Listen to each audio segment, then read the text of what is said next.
കനത്ത മഴയിൽ ഡൽഹിയിൽ ഒരു കെട്ടിടം തകർന്നു വീണു. 8 പേർ കുടുങ്ങിക്കിടക്കുന്നുണ്ട് എന്നാണ് ഇപ്പോൾ പുറത്തുവരുന്ന വിവരം. പരിക്കേറ്റവരെ ആശുപത്രിയിലേക്ക് മാറ്റിയിട്ടുണ്ട്. ഈ മാസം 14 വരെ വടക്ക് കിഴക്കൻ സംസ്ഥാനങ്ങളിൽ കനത്ത മഴയ്ക്ക് സാധ്യതയുണ്ടെന്ന കാലാവസ്ഥാ മുന്നറിയിപ്പ് വന്നിരിക്കുന്നു.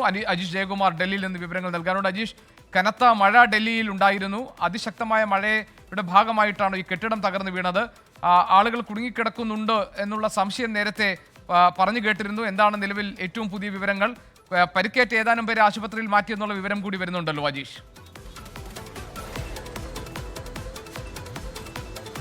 അജീക്ക്, എന്തായാലും ഇന്നലെ അർദ്ധരാത്രി മുതൽ തന്നെ ഡൽഹിയിൽ അതിശക്തമായ മഴയാണ്. ഇപ്പോഴും ചെറിയ നൂൽമഴ പെയ്യുന്നുണ്ട്. ഞാനിപ്പോൾ നിൽക്കുന്നത് ഡൽഹിയിലെ ITOയിലാണ്. ഇവിടെ ഇപ്പോഴും ഈ റോഡിലെ വെള്ളക്കെട്ടുണ്ട്. നമ്മൾ കാണുന്നത് പോലെ തന്നെ രക്ഷാബന്ധൻ ദിവസമാണ്, അവധിയാണ്. അതുകൊണ്ട് മാത്രം ചിലയിടങ്ങളിൽ ഈ റോഡ് ഗതാഗത തടസ്സം നേരിയ രീതിയിൽ കുറവാണെങ്കിലും പല സ്ഥലങ്ങളിലും അവധിയായിട്ട് പോലും വാഹനങ്ങൾ കുടുങ്ങിക്കിടന്ന ദൃശ്യങ്ങൾ രാവിലെ ഉണ്ടായിരുന്നു. ഇപ്പോൾ ഒരു നേരിയ ശമനം ഉണ്ട്.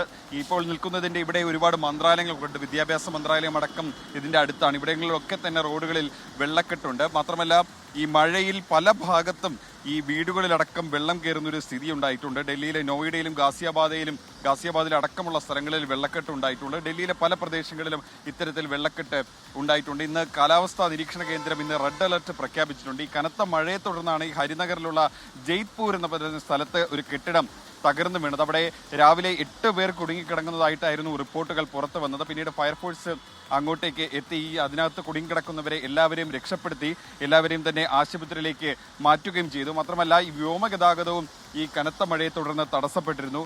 നിരവധി വിമാന സർവീസുകൾ വൈകിയാണ് ഓടിയത്. മാത്രമല്ല, പാസഞ്ചേഴ്സിന് യാത്രക്കാർക്ക് മുന്നറിയിപ്പും വിമാനത്താവള അതോറിറ്റി നൽകിയിട്ടുണ്ട്. അതായത് വിമാനത്തിൽ നേരത്തെ എത്തേണ്ട മാർഗങ്ങൾ സ്വീകരിക്കണം. കാരണം വിമാനത്താവളത്തിലേക്ക് പോകേണ്ട വഴികളിൽ പലയിടത്തും വെള്ളക്കെട്ടുണ്ട്. അതുകൊണ്ട് മറ്റ് ഗതാഗത മാർഗങ്ങളിലൂടെ നേരത്തെ തന്നെ വിമാനത്താവളങ്ങളിൽ എത്തണം എന്നൊരു നിർദ്ദേശം വ്യോമത്താവള അതോറിറ്റി തന്നെ നൽകി കഴിഞ്ഞു. എന്നാലും കനത്ത മഴ ഇപ്പോഴും പല ഭാഗത്തും തുടരുന്നെന്നാണ് നമ്മൾ മനസ്സിലാക്കുന്നത്.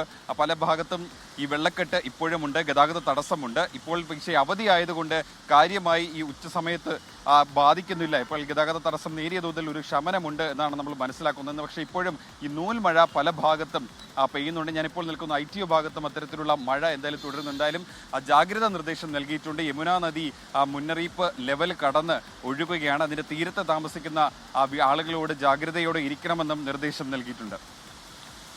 ശരി, അജീഷ് ജയകുമാറാണ് വിവരങ്ങൾ നൽകിയത് ഡൽഹിയിൽ നിന്ന്.